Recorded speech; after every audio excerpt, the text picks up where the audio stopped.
Hello and welcome to another episode of Ain't It Scary with Sean and Carrie. I'm the titular Sean. And I'm the very titular Carrie. And this is the show that takes you inside the unbelievable, the unexplainable, the macabre, and the bizarre, and tries to find an answer. What are we talking about this week, Carrie? What are we doing? What are we investigating? Well, Sean, today we're going to be discussing mass hysterias throughout the years and the world. Oh, so not just the years, but also across the world. Yup. I love it. Of course, for our listeners, the most famous mass hysteria that you've certainly heard of would be the Salem witch trials. The McCarthy, kind of Red Scare of the 50s was sort of a mass hysteria. That's what we're talking about, right, Carrie? Bunch of people getting panicked about nothing? Yeah, so pretty much mass hysteria, it's basically a sociological and psychological phenomenon, and it's something that transmits collective illusions of threats, whether real or imaginary, through a population and society as a result of rumors and fear. So it could even kind of start from an urban legend sort of situation. Or when Cillian Murphy spreads all that gas throughout Gotham City. Spoilers. Mass hysteria is also known as mass psychogenic illness, collective hysteria, group hysteria, or collective obsessional behavior. So it's very much a mental thing. And the last one that's just what it says on the tin kind of a name for it. I like that naming convention. Yeah. And as you mentioned, the most famous one that most people probably know about is the Salem witch trials. Now, if you're listening to this, unless you're not from America, perhaps, you probably know. But it's around 1692, a group of adolescent girls began to have fits that were attributed to the influence of the devil in and about the town of Salem, Massachusetts. And the hysteria that resulted led to the execution deaths of 20 townspeople accused of practicing witchcraft. The hanging deaths, and then more people died just kind of rotting away in cells. There were a few of those, yeah. So it's one of my most favorite topics, and I'm not going to wedge it into this episode. It deserves an episode or two or a series all its own. But I will be going into other hysterias that affected large groups of people, usually bound together by location. And this could be like a town, a school, a nunnery. This is the kind of stuff that binds these people in these cases. We're going to get thee to a nunnery? Maybe not, but there are hysterias that have occurred at nunneries. The Immortal Bard. Yeah, I know what that's from. Ugh. Sean, what I found most fascinating about mass hysterias is how they spread, even when the hysteria is really about the most ridiculous thing in the world, or the actions caused by the hysteria seem completely silly. Almost especially in those cases, right? Mm-hmm. But those enveloped by hysteria take what they're going through, deadly seriously.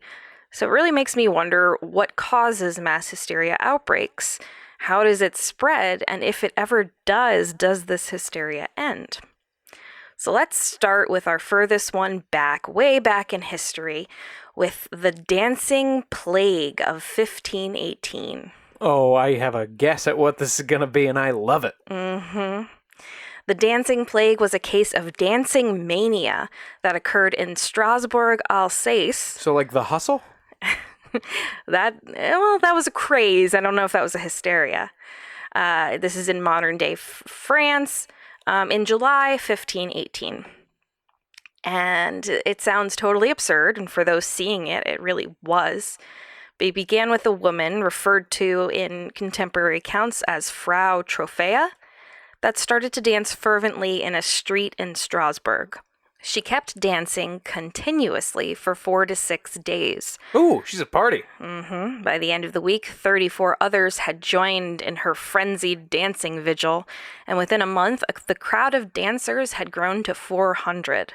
And all of these people like couldn't stop dancing. Yeah, it's several hundred people just in the street doing a mad jig and leaping and skipping around for a month straight. Was there any music playing? Did someone show up to at least give these poor dancers some music? We'll get there, but it wasn't like there was a concert going on and the party never stopped. She just started dancing for no reason, and then everyone else joined in. At the height of the dancing epidemic, some sources claim that 15 town residents a day were dying from strokes, heart attacks, and total exhaustion. Much like listening to a song that's stuck in your head to try and get it out, the town hired musicians and built a stage to play music for the dancing, so they could kind of dance themselves out. Fantastic. Or just sort of a last rites for these poor. They're like, these people are screwed. We're not going to be able to stop them. Maybe. Physicians were hypothesizing that these townspeople had hot blood, as they called it, and simply had to dance it away. Oh, I thought they were going to bring in the leeches. Hot-blooded. Unfortunately, this seemed to encourage more people to join in the craze because, there's music now. It's a party. And it only began to subside in early September. What? So how long was the dance going on? Frau Trophäus started in July 1518, and it lasted till early September, sorry. Did she die, Frau Trophäa? No, I couldn't find anything else about the Frau, but that's the name that some called Patient Zero in this situation. So this might sound like the peak of absurd historical folklore, but it's clear from a variety of historical documents, including surviving physicians' notes, church sermons, chronicles, and the Strasbourg City Council notes, that this really did happen, and it's not just a little legend, basically. Whether there were fatalities is up to debate, as some of the previous stated sources don't make a note of the deaths. You would think that they would talk about that. Later accounts mention the deaths, but whether this is an embellishment or not is up for debate. The dancing plague has clearly inspired some pop culture, most obviously to me in Hocus Pocus and Buffy the Vampire Slayer. So for the first, Winifred goes to the Salem Halloween party and condemns the revelers to dance, dance, dance until you die. Understated performance by Bette Midler. One of the greats. And it's basically exactly what is purported to have happened in Strasbourg. And in Buffy's musical episode from season 6, Once More with Feeling, a singing and dancing demon comes to town, forcing more and more Sunnydale citizens to sing and dance until they literally burst into flames. So, if that's not inspired by this, I don't know what is. Well, not to mention the Macarena.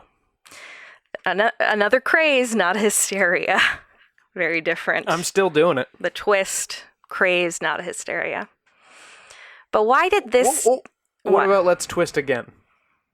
Second craze. Sequel craze, not a hysteria. So why did this actual dancing hysteria happen?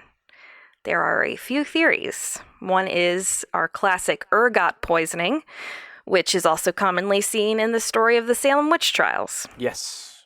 It's a hallucinogenic fungus, basically, right? Yes, this ergot fungi commonly grows on grains such as rye that are used for baking bread in these times.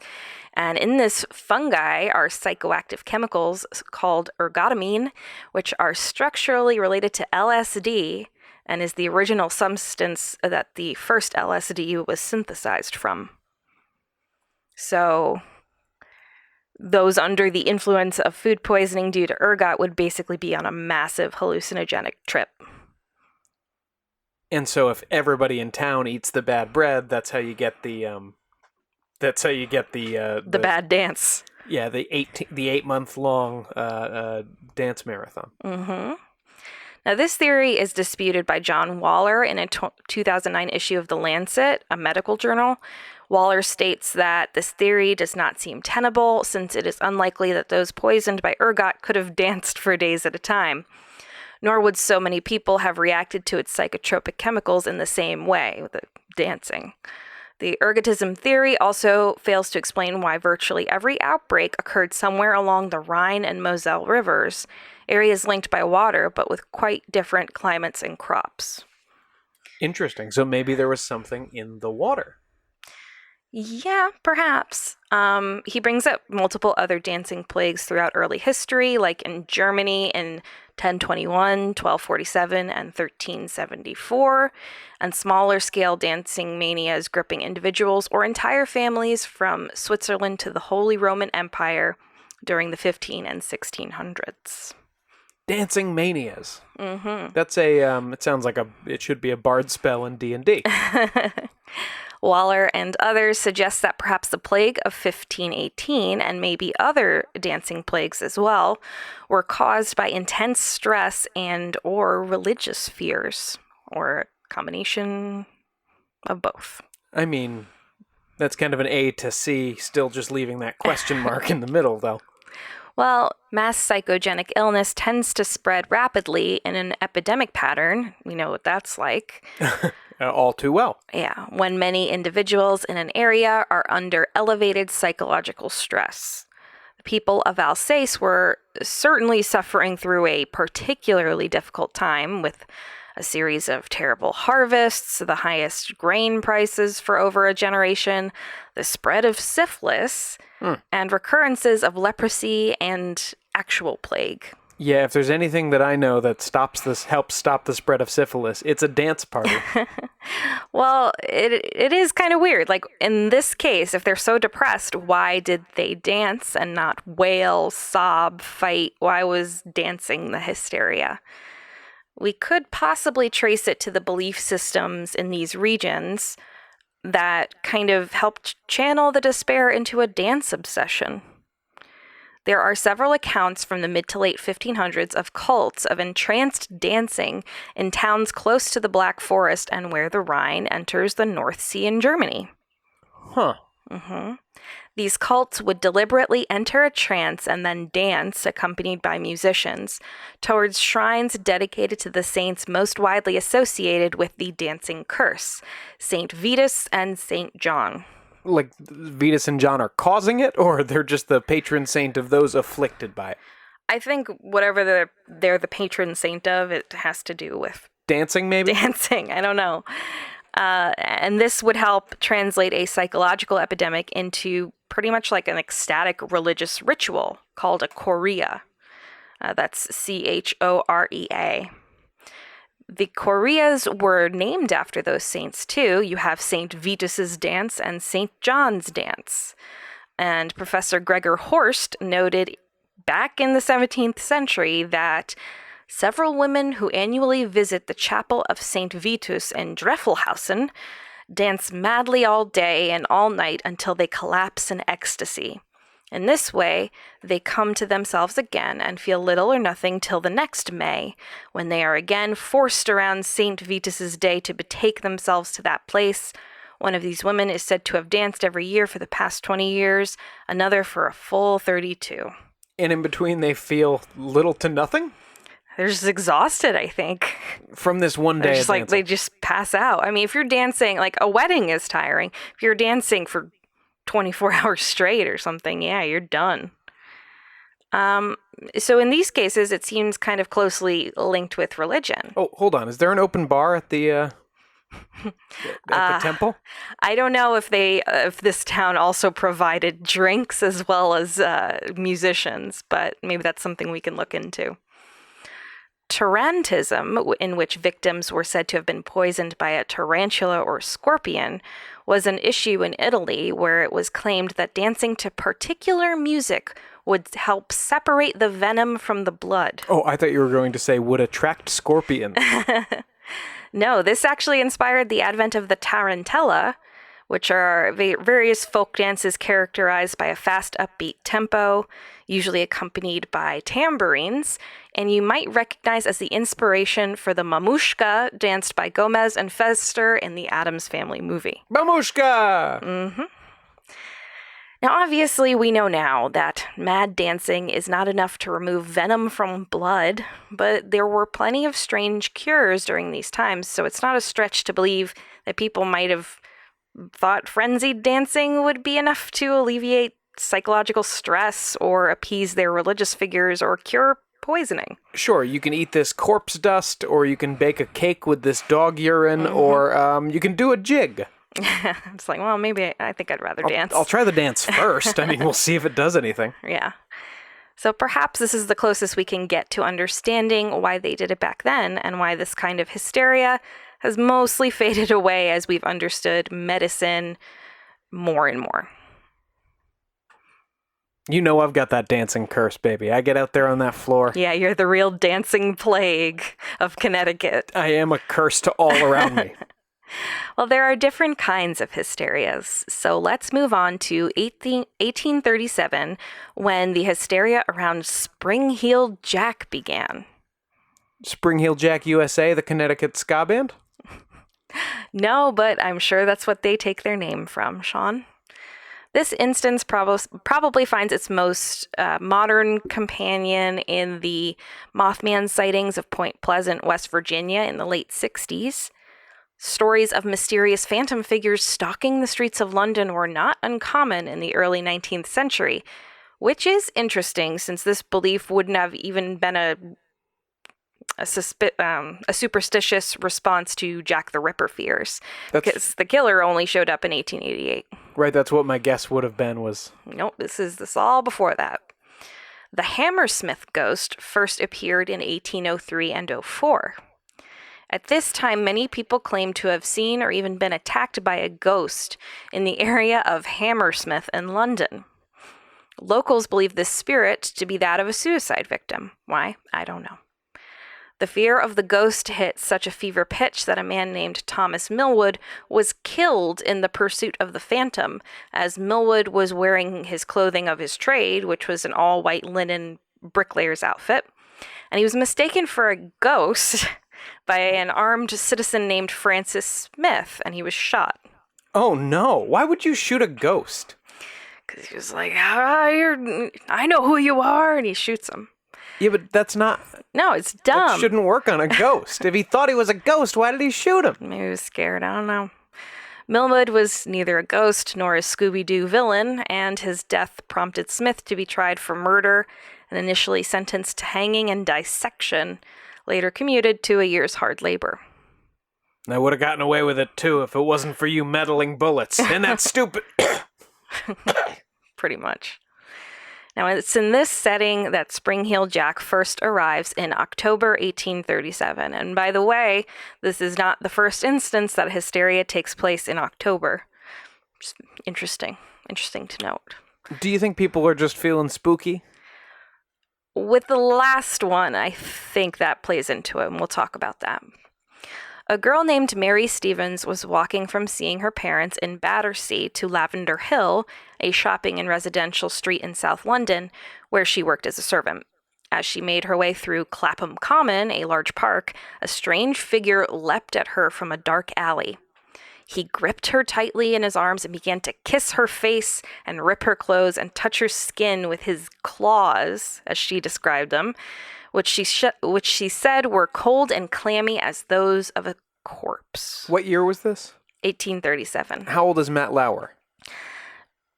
Negative old, unfortunately. Okay.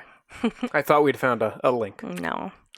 Mary screamed, and the attacker quickly fled and was not found by nearby residents summoned by Mary's scream. The next day, this leaping figure popped up again near Mary Stevens' home, jumping in front of a passing carriage and causing the coachman to lose control of his vehicle, crash, and become severely injured. What do we mean leaping? He's got springy heels. He's always jumping. That's his thing.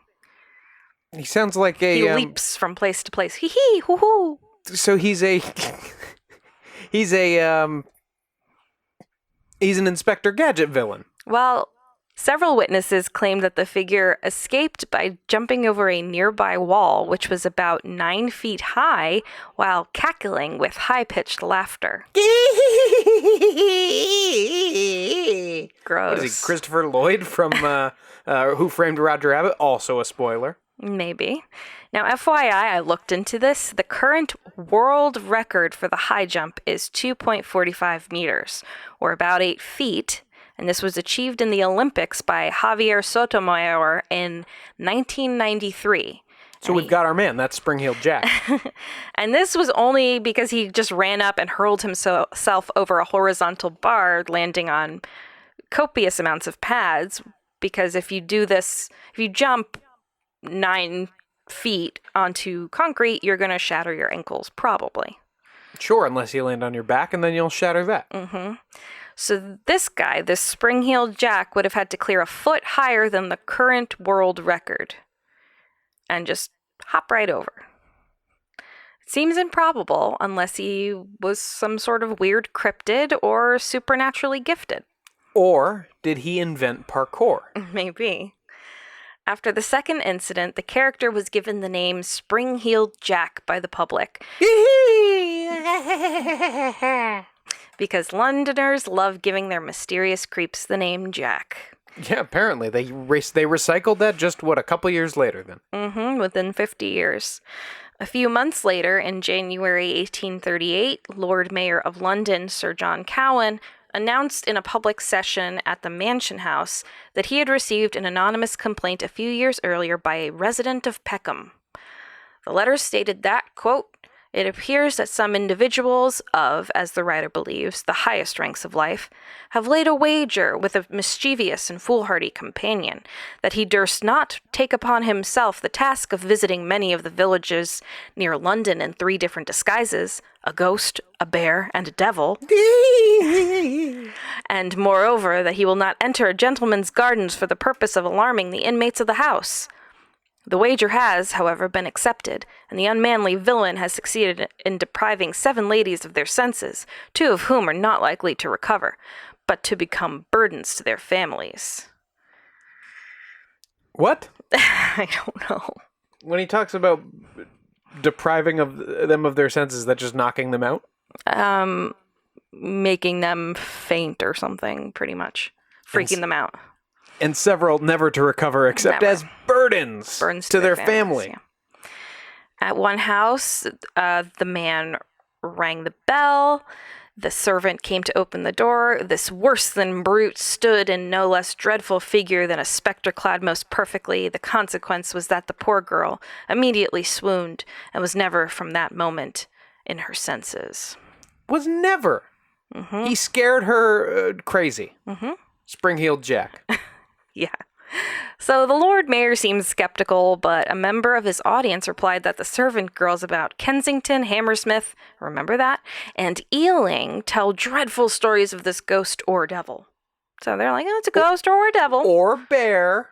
Yes. Well, that was the other guy's thought. This guy narrowed it down. Ghost or devil, not a bear. This led to I've never seen a bear clear any kind of a wall. Yeah. This led to a report published in the Times soon after, which drew a number of letters from around London, also complaining of a similarly wicked prankster. It kind of reminds me of the crying boy curse, semi-hysteria, I guess, that we talked about a few episodes back. Yeah, where like the police have to keep going like, guys, it's not that. It's not a cursed painting. It's not a man. It's not a demon with springy heels. In these letters came claims that young women in Hammersmith had been frightened into dangerous fits, with some severely wounded by a sort of claws the miscreant wore on his hands. Dangerous fits? Mm-hmm. It's almost like coded language like hysteria. Like, what do you think these dangerous fits consisted of? Like, one of them wanted to vote. Another claim was that several people had either died of fright or had fits in Stockwell, Brighton, Camberwell, and Vauxhall, I think it is. Another was that the trickster had been seen in Lewisham and Blackheath. And with this, the Lord Mayor instructed police to search for the individual, and rewards were offered. So he was like, fine, I'll do it. All right, be on the lookout for a demon ghost bear. Wearing stilts? Possibly. So 2 more attacks raised the profile of Spring-Heeled Jack. In February 1838, Jane Alsop answered the door of her father's house to find a man claiming to be a police officer. The old Just Ted a police Bundy. officer, ma'am. He requested a light from her, saying, "We have caught Spring-Heeled Jack here in the lane." And he needed a light. Mom, we found Spring-Heeled Jack right out here. He's certainly not me. So she gave the figure his requested candle, but the moment she did, he threw off his cloak and presented a most hideous and frightful appearance, vomiting blue and white flame from his mouth. What? With eyes resembling red balls of fire. And this kind of reminds me of the Mothman, too. That has red glowing eyes, right? Yep. I think probably because eyes, eyes look that way sometimes in pictures. Yeah, but it's not related to that. Well, I'm saying not here. Light can reflect off someone's eyes and look that way. I've never seen that in person, though. I've only seen that with animals. I've never seen a person, physically do that, not in a picture. So I don't know. He also apparently wore a large helmet and a tight-fitting outfit that resembled white oil skin. What? He began tearing at her gown with claws she felt were made of some metallic substance, like the Wolverine. And when she screamed and tried to run back toward the house, he tore her neck and arms as well. She was rescued by one of her sisters, and this assailant finally fled. That paints a very different picture from what I was imagining. Now he sounds like Speed Racer? I don't know. He's not a great guy. Around a week later, 18-year-old Lucy Scales was returning home with her sister after visiting her brother in the Limehouse area. While passing through Green Dragon Alley, she witnessed a figure standing down the alley who revealed a spurt of blue flame from under his large cloak as she came upon him and caused her to drop to the ground. She was blinded and she had violent fits that continued for hours. This guy has so he has mind powers. Is that what? No, he's also got fire. He spits fire, yo. Unless that was just hallucinations that he made this person see. I don't know. Her brother heard the screams because they were pretty close by still, and he ran to the alley to find Lucy on the ground with her sister attempting to help her, but the strange figure had disappeared. As a weird note, a man named Thomas Milbank boasted in his local pub that he was Spring-Heeled Jack. This is not to be confused with Thomas Millwood, the victim in the Hammersmith ghost case. Or Thomas Middleditch, the improv comedian who... Are we supposed to like him still? I don't. Sorry. The similarities also get weirder because Milbank wore a greatcoat with white coveralls to appear spectral, and Millwood appeared so to Francis Smith because he was wearing white overalls. Milbank escaped conviction because he clearly couldn't breathe fire, so they were like, couldn't be you, and also insisted her attacker had done that. After these incidents, Spring-Heeled Jack became a local folk legend, appearing in several penny dreadfuls and plays performed in the cheap theaters of the time. Your classic little low-budget horror movies, so to speak. So there was... Do you think when the guy signed his... They started calling Jack the Ripper Jack because he signed his first letter Jack, right? Mm-hmm. Well, someone did. We don't know if Jack... quote-unquote, actually wrote that. Right. But do you think whoever wrote that letter grabbed the name from Spring-Heeled Jack? It could be. Or, like I said, maybe Londoners just love calling creepy guys Jack. I don't know. Oi, Jack! I don't know. As Spring-Heeled Jack's fame grew, however, reports appeared less, though there were more reports in 1843 of a leaping attacker coming upon mail coaches. There can't be more than one leaping attacker. Well, he took a little break. He came back to attack some coaches. Popped up again in the 1870s, around 1888, but in Liverpool, not Whitechapel. And the last time reported was 1904. I know that there are stories where Batman is in the 1800s. It's like Batman by gaslight, and he's Batman versus Jack the Ripper. If there's not one, if Spring-Heeled Jack isn't in the gaslight Batman's rogues gallery, you're crazy. This is a ready-made Batman villain. He's so dumb. For sure. And he just jumps places. That seems like a Batman villain thing to do. So no one was actually caught and identified as the Spring-Heeled Jack. This, along with his supernatural abilities of high leaping and fire breathing. Supernatural abilities of high leaping. Yes, well, higher than the practically superhuman average. It's kind of caused many to attribute to this story to just a mass hysteria, one that equated Jack with a boogeyman or devil because everyone was paranoid about that. Or a bear. Also equally as frightening.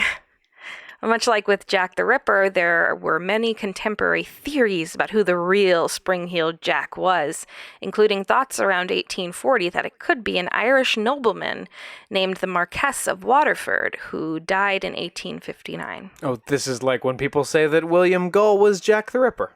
Well, or Prince Albert, I think it was. Yep.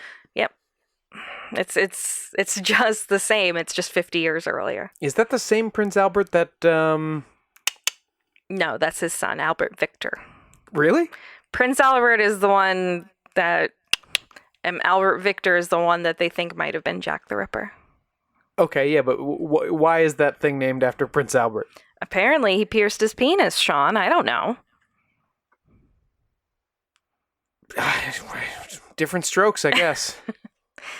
Afterward, probably. Yikes. Anyway. Oh, God. This entity was also theorized as being possibly paranormal, extraterrestrial, or superhuman. In his book Unexplained, which we have right behind you over there, Jeremy Clark categorizes Jack as a phantom attacker with characteristics including that phantom attackers appear to be human and may be perceived as prosaic criminals, but may display extraordinary abilities and or cannot be caught by the authorities. Victims commonly experience the attack in their bedrooms, homes, or other seemingly secure enclosures.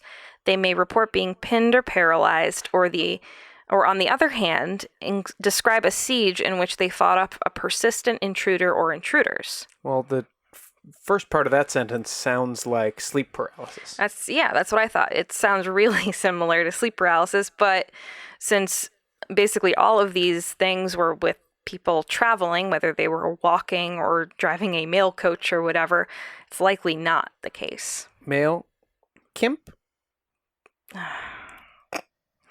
Well, after the break, we'll talk about a couple more instances of mass hysteria.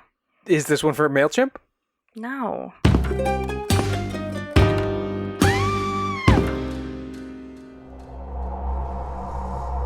A woman is found in a well 11 days after she's supposed to elope, and it ignites the first murder trial in U.S. history.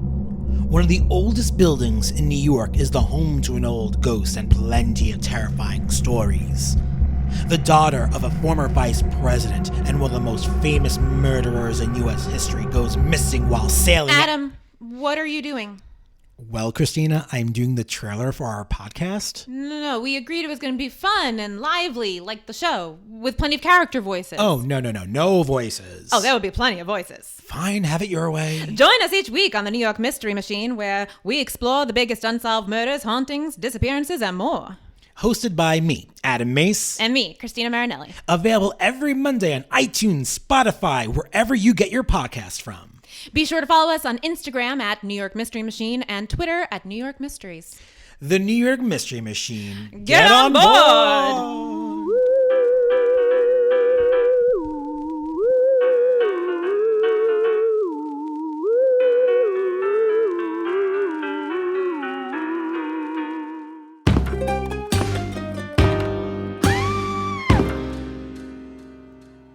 Welcome back. When last we left you, we had just covered the thrilling, gripping, and terrifying tale of Spring-Heeled Jack. But Carrie, that's not the biggest, best, or scariest hysteria you have for us today, is it? I'm not really ranking them. Oh, no, you told me this is the worst. I'm giving this the bottom of the barrel next. These worst? chumps. I didn't tell you. These chumps who listen to this these thing are will listen four. no matter what. I said these are 4 examples. We can have you rank them at the end, like the haunted cemeteries. Sure. Okay. In terms of scariest? Or just worst, whatever that means. I don't know how to rank these. What do I wish was real the most? Okay. Let's move on to another phantom attacker hysteria, the Mad Gasser of Mattoon. Oh, this sounds Spring-Heeled Jack-esque, if I'm being honest. They usually get lumped together. It's a similar vibe. Where's Mattoon? Mattoon is in Illinois. Oh, okay. I thought this would be in Europe somewhere. No, nope. So this is more recent than... Getting there. Okay. I'm getting there. The Mad Gasser of Mattoon, also known as the anesthetic prowler and the phantom anesthetist, which is a tongue twister. The phantom anesthetist. Is a person or group of people believed to be responsible for a series of gas attacks that may have occurred in Mattoon, Illinois during the mid-1940s. May have occurred? Mm-hmm. The first of the Mad Gasser incidents supposedly occurred at a private home on Grant Avenue in Mattoon on August 31st, 1944. Homeowner Urban Rafe? I don't know. How do you spell it? R-A-E-F. Rafe. Was awakened in the early morning hours by a strange odor that he felt made him nauseated and weak, and was overcome with a fit of vomiting. Because of this, Rafe's wife attempted to check the stove to see if there was a problem with the pilot light, because they smelled this strange, smelly smell. Mm-hmm. But she found that she was partially paralyzed herself and unable to leave her bed. A similar incident was reported by a young mother living close by later that very same night, who found herself unable to leave her bed to attend to her coughing daughter. She also woke up to a strange, smelly smell. Okay. Mm-hmm. The third reported incident, which occurred the next day on September 1st, became the first case to be reported by the media. A Mrs. Kearney living on Marshall Avenue reported smelling a strong, sweet odor around 11 p.m., which continued getting stronger as Kearney began to lose feeling in her legs. That's never a good sign. No. Her sister, who was in the home, also noticed the odor and felt it was coming in the direction from the open bedroom window. But when she kind of leaned out, she didn't think that it was coming from the flowers that were planted outside the window. I'd asked my husband Frank to check on me, but he hasn't felt my legs in 20 years. That's pretty funny. Police were contacted, but no evidence of a prowler was found. Bert Kearney, a taxi driver, arrived home to his wife at 12:30 a.m. and found an unknown man wearing dark clothing and a tight-fitting cap hiding near one of the home's windows. Bert gave chase as the man fled, but was unable to catch him. Was this Joe Pesci from Home Alone? It sounds like him. He's wearing a coupoline. It's a beanie if you're not Italian. A watch cap, perhaps. So Mrs. Kearney also had reported a burning sensation on her lips and throat after the supposed gas attack. So people were already thinking, it's gas, baby. So what does she think that Joe Pesci did? Came in and leaned right over her bed and blew gas in her face? Got it through the open window. You wouldn't have to lean in. You would just have to be outside the window. So, in the days following, there were several more similar attacks reported to police, including Mrs. Beulah Cords becoming violently ill after smelling a cloth found on her porch September 5th, and Fred Goebel on September 6th seeing a prowler he believed to be the Mad Gasser. If you pick up a cloth on your front porch and you smell it and then you vomit, I'm not sure that constitutes an attack. Cords had a particularly bad reaction with swelling in her face, burning in her mouth and throat, and intense vomiting. Some thought maybe that the cloth was there to try and knock out the family dog so that the house could be robbed more easily. Right, but it doesn't seem like it was chloroform because she didn't pass out. She just threw up a bunch. You don't want the family dog to just throw up a bunch. It'll be distracted. I certainly don't want that. Loudly distracted. Poe throwing up can wake me from a dead sleep at 3 a.m., so that would be the best alarm possible to me.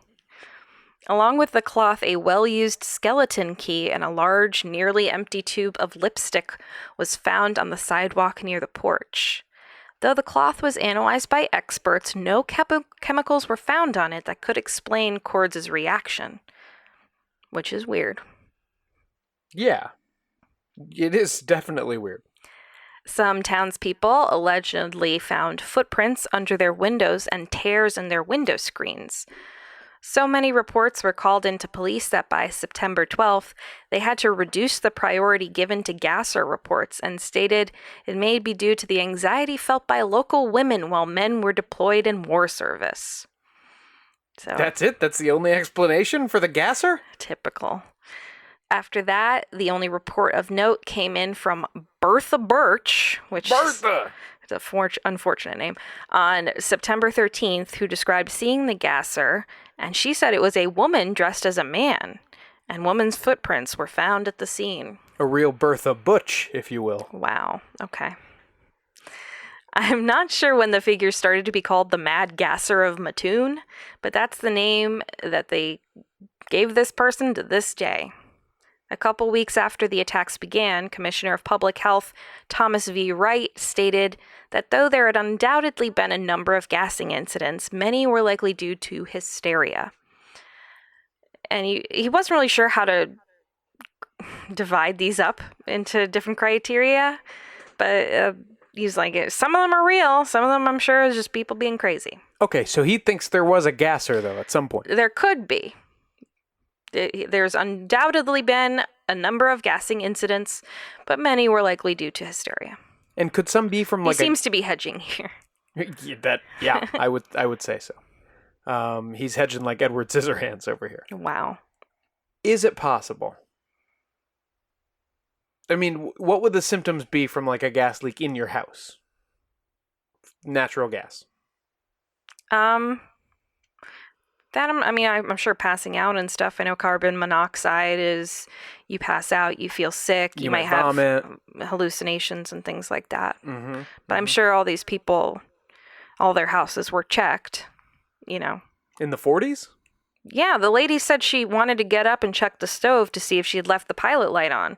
So they knew about this possibility. Probably even more so because more things were gas back then. Yeah. Still, though. Commissioner Wright told the media, quote, "There is no doubt that a gas maniac exists," which, wow, that's what I call you after a night of Mexican. Oh, Jesus Christ. Mm-hmm. And has made a number of attacks, but many of the reported attacks are nothing more than hysteria.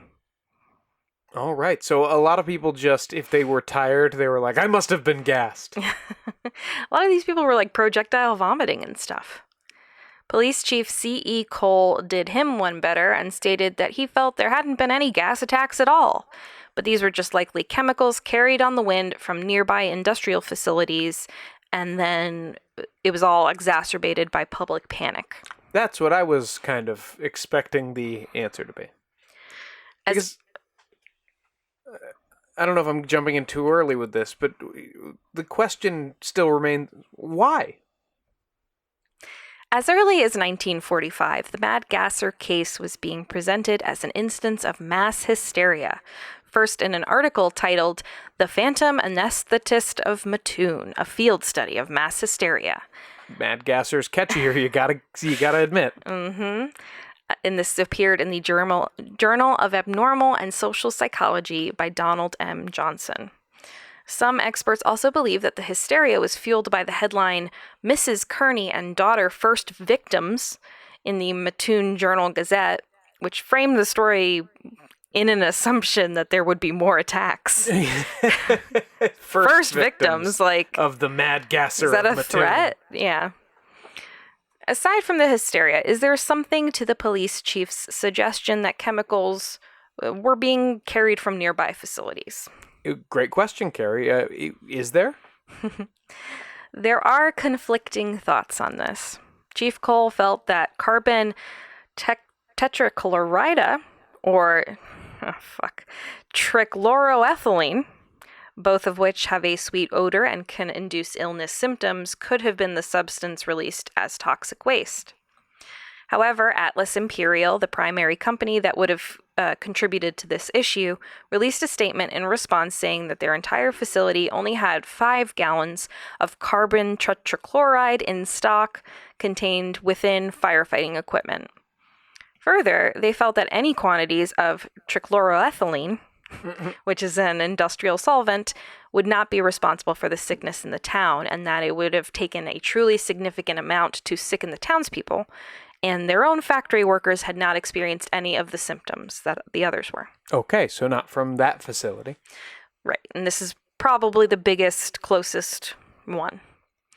Could it have been an actual assailant carrying out these gassings just as it appeared? Or maybe, just like Spring-Heeled Jack was described, some sort of paranormal or extraterrestrial being? The question is open-ended. My question is cui bono? Sonny Bono? Yeah, who for what reason would you do this? Mischief, as Loki would say. For the love of mischief. And probably to make people barf a lot. You don't seem like a good person if you're doing this. Yeah, but Loki really does stuff for power, not for There's never really mischief. There's a power in fear. Some people just like to watch the world burn, Sean. I'm quoting all the superheroes today. Some people like to scare people.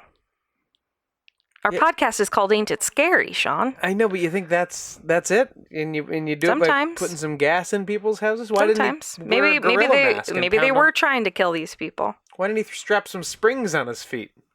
Jump over a wall. That seemed to scare a bunch of people. Why am I not a millionaire? We'll never know, Sean. Inflation. The most recent mass hysteria case we'll cover on this episode is one our listeners may remember, unless you're like 4 years old, in which case, go to your mommy. Stop listening to this. Sick burn. The 2016 rash of clown sightings. Do you remember this, Sean? Of course I do, yeah. Mm-hmm. This followed the announcement and first trailers for the film It, if I remember correctly. It was around the same time. The movie itself came out, it had been announced, but the movie itself came out a year later, so that feels early for a trailer. They shot that thing in advance and they marketed it so hard. Yeah, but I don't know if I think the trailer came out around my birthday of 2017. I don't know why I remember that, but I remember being very excited because it's my favorite book. So I don't think, they knew that the movie was coming out, but I don't think the trailers were out yet. The idea of a creepy, haunting clown is nothing new in pop culture. Ronald McDonald and Bozo were always somewhat unsettling, and of course you have serial killer John Wayne Gacy moonlighting as a sinister-looking clown. And I believe there was a slight rash of clown sightings in the 70s after John Wayne Gacy. We'll get there. Oh, I apologize. This literal killer clown helped inspire the most famous evil clown in popular culture, which Sean just tangentially mentioned, Pennywise from Stephen King's 1986 novel, It. Also not a clown. He takes the guise of a clown, you fucking pedant. As a culture. I was trying to like get people, ooh, I gotta read this book. What is it? Read the book. It's very good. If you've heard our Audible, you hear us talking about it. Well, me, at least. As a culture, sometime post mid-20th century, we really turned on the idea of the clown from being fun to being freaky. In 1981, years before the publication of the book It, a group of school children in Brookline, Massachusetts reported seeing scary clowns in a black van. A memo of caution was then sent to Boston area school administrators.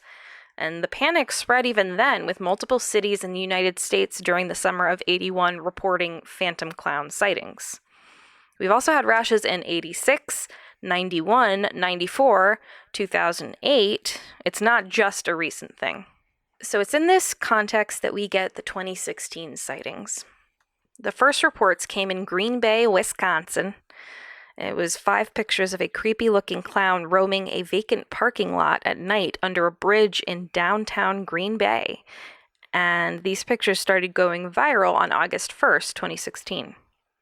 Shortly after... Just roaming around, just loitering clowns. Just being creepy. Shortly after, a Facebook page was created claiming the clown was named Gags. Gags? Gagarini. This story popped up on Fox News, USA Today, and multiple other news outlets. Eventually, a Wisconsin filmmaker announced that the pictures were a stunt to publicize their unreleased short film Gags, with a feature film based on the short coming in 2018. Did that ever come out? I believe so. Despite the initial sighting being a marketing ploy, the madness didn't stop. At the end of August 2016, another incident occurred in Greenville, South Carolina, where multiple school children reported seeing a group of frightening-looking clowns whispering and making strange noises at the edge of a local forest. And, of course, at the time, like that first clown sighting in Wisconsin got reported across the country. I'm sure I cut video of it for the morning news. Probably. And then the second half of the story, I'm sure, didn't get reported in the morning on local news, because who cares that it was just a marketing stunt? Yeah, and that was like later on, right? So you're not going to follow up with, it was all bullshit. And because people already don't remember that story. But when they see the next clown story, they go, oh my God, there's a bunch of clowns. Mm-hmm. Local news in South Carolina reported on the story with headlines like, "Clowns in woods try to lure children with money," residents say. Which is fair enough. I could probably... That's bad journalism. I could probably be lured that way too. Like, here's a 20. Like, okay, sure. If you were trying to lure kids, it would be like, here's a Candy. Nintendo Switch cartridge. Yeah, sure. Police investigation turned up... Here's a dab. A dab? Yeah, that little dance. Here's a floss. You're using words that mean other things, and I'm getting very confused. No, they're not giving the children. Never mind. Okay. Police investigation turned up a total lack of evidence, leading them to feel it was a hysteria or a hoax. More clown hoaxes or hysteria spread up from the Carolinas, with a Winston-Salem man being arrested for falsifying a police report about a clown sighting. How are we feeling about craze? Maybe it's a clown craze? Clown craze. Another report from Macon, Georgia, alleged a group of clowns menacing children at a bus stop. Ooh, crazy! Mm-hmm. The clown hysteria spread throughout the southeast United States, then up the coast. I remember it hitting Connecticut hard, with our nearby Sacred Heart University landing in the Fairfield Patch for calls made to campus security and police on October 3rd, 2016, concerning a clown sitting in a car outside a Bridgeport home occupied by SHU students. Though one of the students took a photo, no clown or vehicle was found on the scene once Bridgeport police arrived. He was probably just looking up the directions to the party he was supposed to be at. Probably. Which, bad job to have at this point. It's tough. News of this incident in particular reached me because I was still living at home nearby, and it actually prompted me to get a pepper spray keychain to put on my dog's leash in case some weirdo in a clown costume came at me while walking him alone at night. I didn't realize the pink mace keychain you have is specifically anti-clown mace. That one is, yeah. It's in a pink all case. of my other pepper sprays are normal. Normal, all of my other pepper sprays. I certainly didn't believe in any paranormal background to this clown panic, but I can absolutely believe that many assholes were taking advantage of the widespread fears by dressing up and harassing people at night. So I wanted to be sure anyone doing this to me while walking my little baby Pooch, who was indeed a little baby at the time, would receive a face full of mace in return. And I also still recommend having pepper spray at the ready, by the way, if you walk alone at night, in your house, in your car, purse, guy, girl, whoever. Spray it up. What if he turned out to be a legitimate clown who just wanted to give you like a balloon? Absolutely not. You're not into it? Absolutely not. He gets mace? Yes. At night, while I'm alone? That's tough. Wandering the streets? He doesn't have absolutely not. He doesn't have social graces. Only balloons. Is that a quote from It? His name is Squiggles. Oh, I don't like that. I don't like that one bit. What's squiggling? Organs? Oh, he can't tell you that, although he has to if he's moving into your neighborhood. Ew. Continuing in Connecticut, Yukon students in stores left their dorms at night armed with hockey sticks and golf clubs, searching for any clowny perpetrators. 3 teens in Ansonia were arrested for social media threats relating to the clown panic. Additional arrests were made in Naugatuck and Beacon Falls, and a specific threat was made to Lyman Hall High School in Wallingford, which led to an increased police presence throughout that day. Is Clown Panic already an indie rock band, or do we have to start that now? I think that's called Insane Clown Posse. That's not indie rock. Yeah. Yeah, I mean, 2016 Clown Panic is pretty cool. New Haven police and public schools investigated clown-related Instagram posts. It was really a legit thing that was all over the place at the time. And then you add that it's October in New England. I mean, could you get more spooky? To call police investigating clown-related Instagram posts as legitimate is a stretch. Well, stories of sightings spread west, too, with a variety of reports coming from states as disparate as Pennsylvania and Ohio to Kansas and Nebraska. 9 clown-related arrests were made in Alabama. That over what period? This is all during October 2016. That's too many clown-related arrests. Well, people be trifling. Squiggly clowns. Ugh. In an interview with Vox, folklorist Ben Radford said, "I do think that there's an element of social anxiety." And he was referring to the 2016 election, which was winding down at the time. You're about to vote. There was a rise of mass shootings, which keeps on going, and increasing tension with police and protesters, which keeps on going. I can't tell if I want to interview Ben Radford or just be Ben Radford. He's the guy they always ask to come and go like, ghosts are dumb. I think he's the editor of the Skeptical Inquirer, so it sounds like basically your job. And then I would be the editor of like Ghost Shit magazine. Radford also said, it sort of creates this ripe social context for clown panics, specifically, I guess. And indeed, the first wave came in the 80s, which was the heyday of the satanic panic and fears of child kidnappings. Clowns are figures meant to delight and entertain our children, but that concept was perverted with literal pedophile murder clowns, John Wayne Gacy and the character of Pennywise.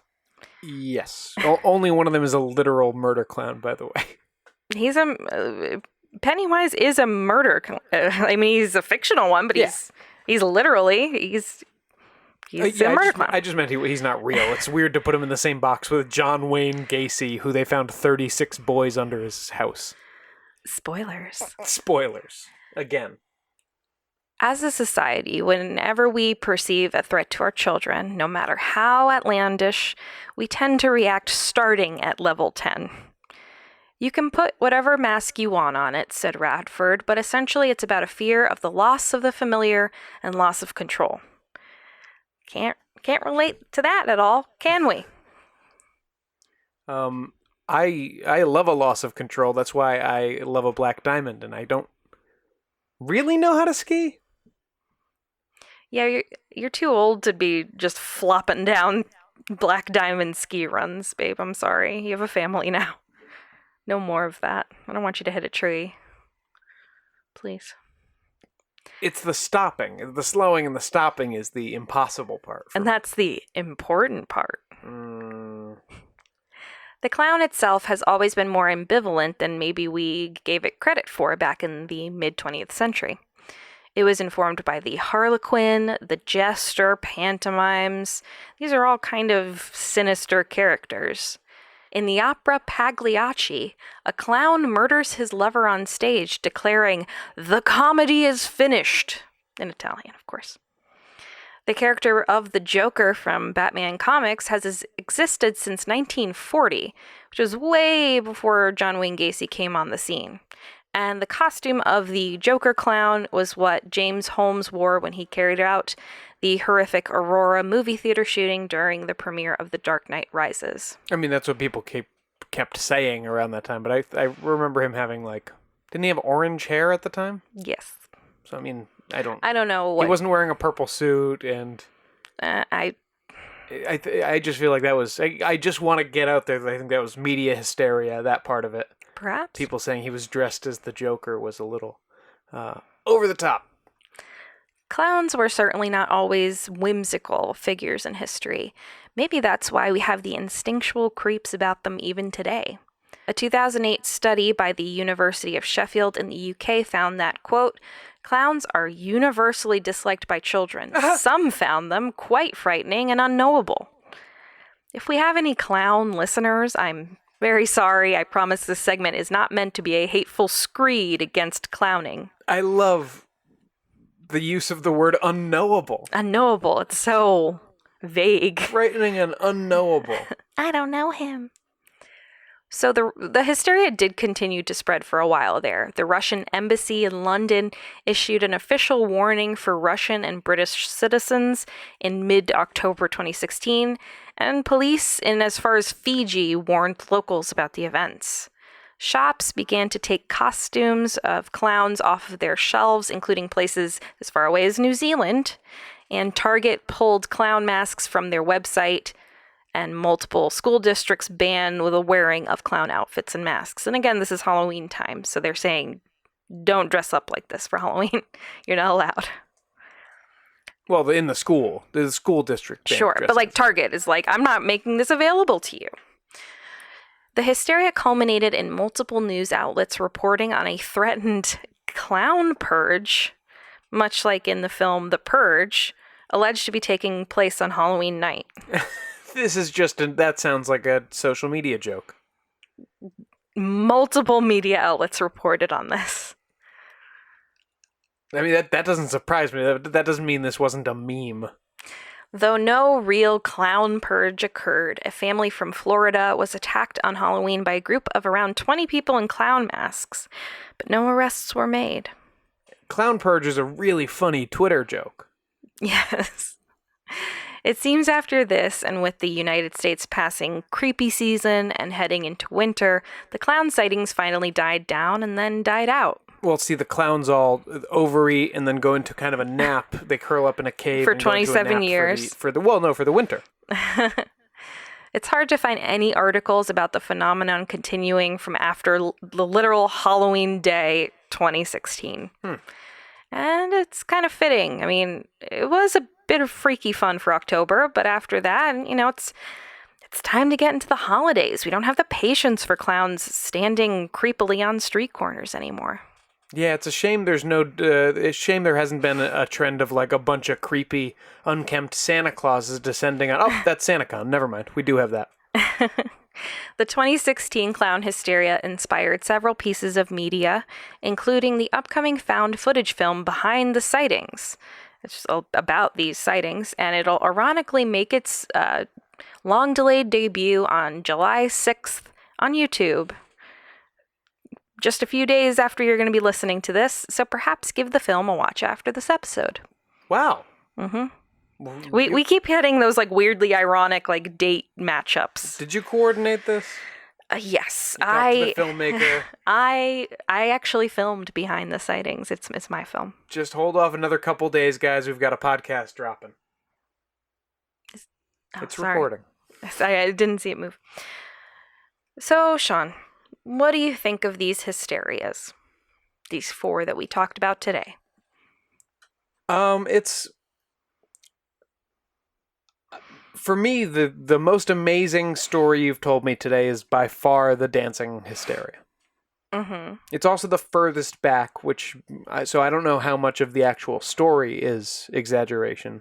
But keep in mind, contemporary and official reports say that those things pretty much happened as stated. We're just unclear about if people died from it. But that's the thing. It is pretty corroborated. I love the dancing plague. And that's the one that I would least like to be a real thing.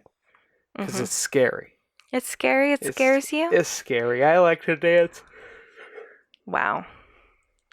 I like to dance, and it's just a tragic thought that something that brings so much joy to myself and to those around me when they see my beautiful dancing. The idea that could be turned to my own ruin is frightening. You don't want to dance till you die? No, although unless is it Dance Dance Revolution? Like, I'll play that for, Till you die? no, probably 35 minutes. So which is the one that you most wish was true? Let's see, you've got Spring-Heeled Jack. You've got the Mad Gasser. Mm-hmm. Well, here's the thing about the clown sightings. The clown sightings are real.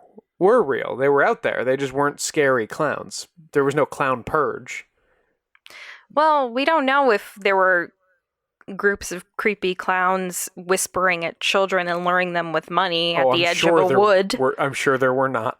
So it might not be real. All right, so none of these other ones would be good if they were real. I would like there not to be a but I'll put Spring-Heeled Jack first because he's living in clearly kind of a more whimsical, fun world than you and I are. A Batman world. Yes, so I wish Batman was real, i.e., I wish Spring-Heeled Jack was real.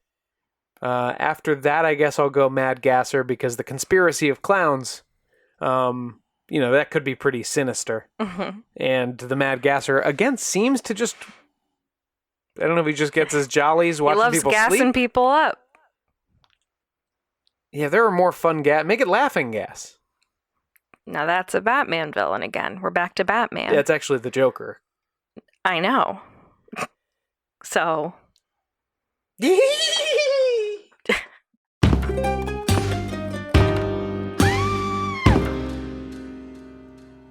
Do you have what it takes to go into the mind of a serial killer?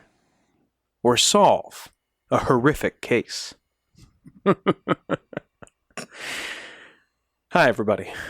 When you join Hunt a Killer, you receive a box full of cryptic clues mailed to you each month to test your detective skills and challenge even the most brilliant minds in a game designed to give you a journey into the mind of a killer so you can escape with the answers you need, and I hope you do escape. Input our code SCARYSQUAD for 20% off when you sign up for your first subscription box at huntakiller.com and find out if you have the guts to hunt a killer. The guts! That's the code SCARYSQUAD, SCARYSQUAD, for 20% off at huntakiller.com, www.huntakiller.com.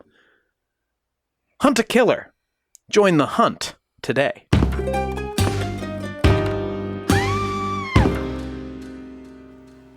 Today we're combining Crying Saucers with a segment I'll call Carrie Reads Government Documents So You Don't Have to. Oh, you're hitting us with a remix.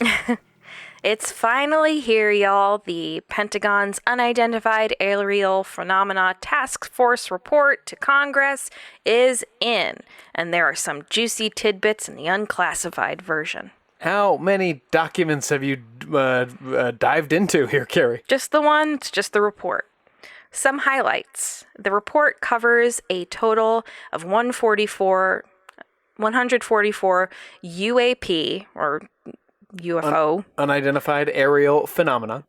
Or UFO, sightings by U.S. government sources between 2004 and 2021. Now, they've switched to saying UAP just because... UFO sounds crazy. Yeah, okay. Yeah, it's the same thing. Of these 144 sightings, the task force was able to debunk one with high confidence, stating, "We identified the object as a large deflating balloon. The others remain unexplained." So did you catch that? 143 of them. Of the 144 total UFO sightings in the report were officially rendered unexplainable by the Pentagon. Yeah, they don't have enough information to explain them. The 143 unexplainable sightings were also not able to be confirmed as being extraterrestrial in nature, hence, they felt some UAP might be technologies deployed by China, Russia, another nation, or non-governmental entity. In both the case of extraterrestrials or foreign government, it was felt that no clear linkage was able to be found at this time. In 18 cases, witnesses saw unusual patterns of movement or flight characteristics, though more analysis is needed to determine if these characteristics represent breakthrough technology, which is basically past what we know is possible right now. Right, like, you can see a drone moving in the sky, and it looks really weird if you think it's something further away. Yeah, this is past that. Right. A government source told AP News that the classified briefing contained little other information than what is publicly available in the unclassified report and the existing videos, which we talked about recently.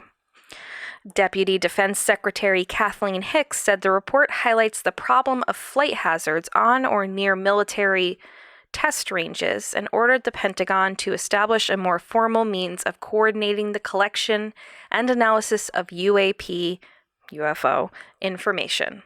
So are we getting an official X-Files cabinet? I kind of hope so. Well, they've had projects like that before, isn't that? This sounds like Blue Book's mission. Pretty much, yeah. Senator Marco Rubio, the top Republican on the Senate Intelligence Committee who long pushed for more UAP disclosure, which makes me like him just a little bit, wasn't fully satisfied, saying the report is, quote, an important first step in cataloging these incidents, but it is just a first step. The Defense Department and intelligence community have a lot of work to do before we can actually understand whether these aerial threats present a serious national security concern. So I'm crossing my fingers for more disclosure to come.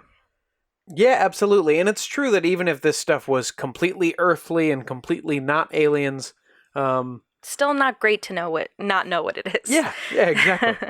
I hope some of it's And this aliens. is the Pentagon saying we don't know. So if they don't know, yeah, it's not good either way. There's lots of things they don't know, though. Sure, but they can probably be like, oh, that's our secret plane, Well, or whatever. They can't tell us that. Yeah, but even in the classified briefing, they didn't really say anything different. So, we'll see. Can't wait. Tom DeLonge. Where have you been, Tom DeLonge? He's been working on this. Maybe he did. Maybe he's been pulling the Marco Rubio strings. Hey, Mom, there's something in the back room. Hope it's not the creatures from above.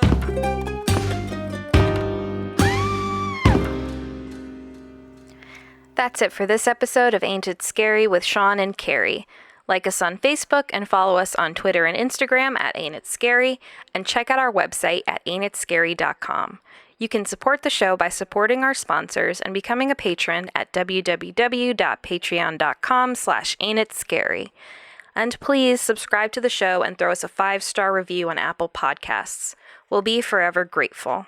We truly, truly will. And we've got more great stuff coming on Patreon, so come over there and join us. Special thanks to our beloved patrons, Nate Curtis, Sean O'Donnell, Jared Chamberlain, Maria Ferrante, Robin McCabe, Comfy Mike, and Alex Nakutis.